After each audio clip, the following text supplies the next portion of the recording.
Hi, in this video coming up, you're gonna see some probably mistakes. It's all done raw, on the fly, nothing special. But I just want you to know I'm doing the best I can with these situations. So it's early in the morning and you'll like the video. And this video was made to help Neil and to help a lot of other people who may have the same problems. Thanks.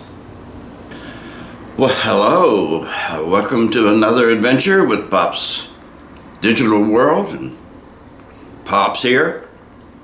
I gotta tell you, I posted a little video yesterday about doing SD to USB.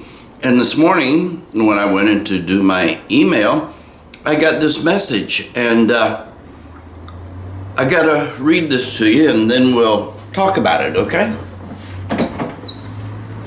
This message is from Neil, and Neil says, "Hey Ted, is that example shown?" Let me get my glasses. Is that example shown in the 8mm film from SD to USB quickly video on YouTube from the Magnasonic or the Tobin? I've not gotten anything close to that.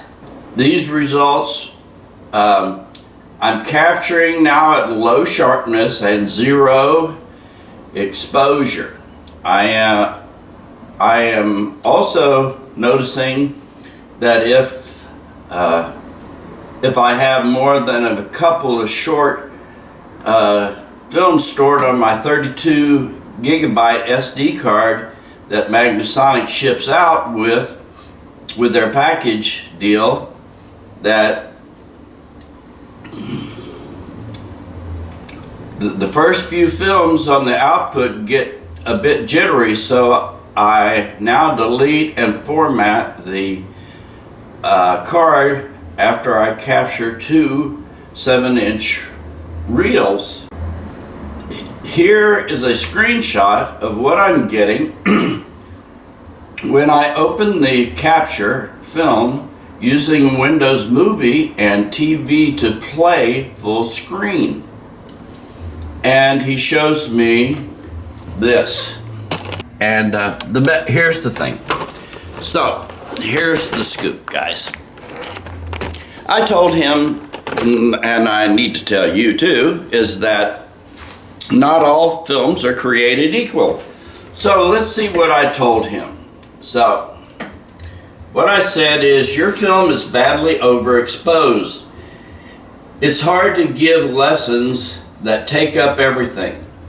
I would replace the SD card with the premium SD card. I use Lexar. Very good. I buy them in pairs on eBay. Look for class 10. My film is an 8mm standard, captured on Magnasonic FS81.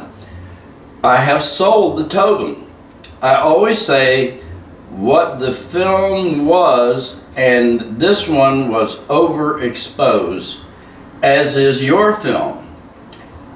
First, start with zero exposure, then work your way down to -5, then -1, and then -1.5 on overexposed film. Also, the sharpness should be on medium for overexposed film. This is to start. Medium sharpness is good because you're not going to have the video noise and grain that your issues normally are on overexposure. If you watch the film you'll notice that the frames still very light and dark. This is because the exposure alone on the Magnasonic, it was not edited frame by frame in any software program. Don't think that all film is created equal. Some film is beautiful, some is okay, and some is awful. Your film falls in awful. Don't expect to make that film good in any way. There is nothing much to work with. Do the best you can and move on to the next film. Hope this helps. So, here's the scoop, guys. Film is not all created equal. And I think anybody that's doing this has found that out by doing a few films from whatever, grandma's source or dad's source or whatever. So here's the thing. Overexposed film doesn't have any sharpness. So to try to get sharpness on an overexposed film is a waste of time. Like I said, you do the best you can, but don't expect too much, okay? Now, I'm going to compile some film that I've had, that I've done in the last year, and I'm going to post it so you can see that all film is not created equal. Some is beautiful, some is good, okay, and some is just awful. So you need to really decide what you're going to be up against when you start this. So when you send examples of a screenshot, that's good. I like to see that because then I know what it is that happened, so I can judge what the film is that I'm seeing. Now, another thing that I try to help my customers with is that a lot of this stuff, you got to realize in the old technology is not very good. So what we do to try to help my customers is say, you know, if you would get anything that would be an upscaler in your DVD players and your TVs, you will be able to see this stuff in remarkable images.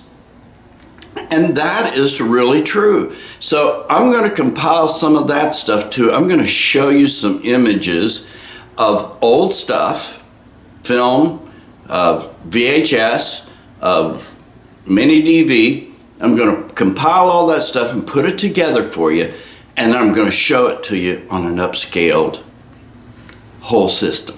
Okay, so that means we're looking at a DVD player, HDMI out upscale to a 1080p TV, and what I'm going to show you is on TV. I bought this on TV at Goodwill for 30 bucks. It's a 32 inch, but it's a 1080 and it has HDMIs and composite and all that stuff. Well, the DVD recorder is a DVD recorder. It's a Samsung. It's an old one. It's just the recorder, and it is 1080p upscale. So when I show you this, you'll say, wow, that's remarkable. That looks so great. And that's the idea. You try to help people view this in the best aspect you can do it. So I just wanted to let you know I'm answering the emails that you send to me. So if you will send emails to me and ask me about this stuff, I will answer and I'll tell you the whole thing. Okay? So I want to let you know that we are going to try and give you the best circumstance to look at the worst film or the worst VHS or the worst whatever it was. And I can show you stuff that was recorded in 6-hour mode in VHS that was just awful. But when it was upscaled, it looked terrific compared to what it was in the beginning. So we always need a comparison. So before you do anything, always judge your film. Say, oh, this stuff is good. Oh, this is awful. And then try to work within the boundaries. It really doesn't have anything to do with you using Windows Movie Maker. He used Windows Movie Maker. It doesn't really matter. That's a 1080p program output. So it doesn't really matter. So anyway, I'm going to cut this off because I don't want to talk too much about this. I want to show you some new stuff and I'll post that tomorrow because it'll take me a while to compile all that stuff. All right. So I hope this helped Neil, and I hope this helps you, but realize that this is with the Magnasonic. Okay, it's not with a Tobin or something else. So, you know, all I can tell you is most framers pretty much are all the same. They're all pretty good. They're not excellent. Tobin's not excellent. It's pretty good. Don't try to make too much of this. This film is ancient, and people looked at this in the dark on a screen that was being projected by a projector with a 150 watt bulb. So they're used to seeing it that way. So what you're giving them probably is really great compared to what it was in the beginning. So that's the end of this video, and I hope you have a great day, and I hope this helps all of you. Thanks.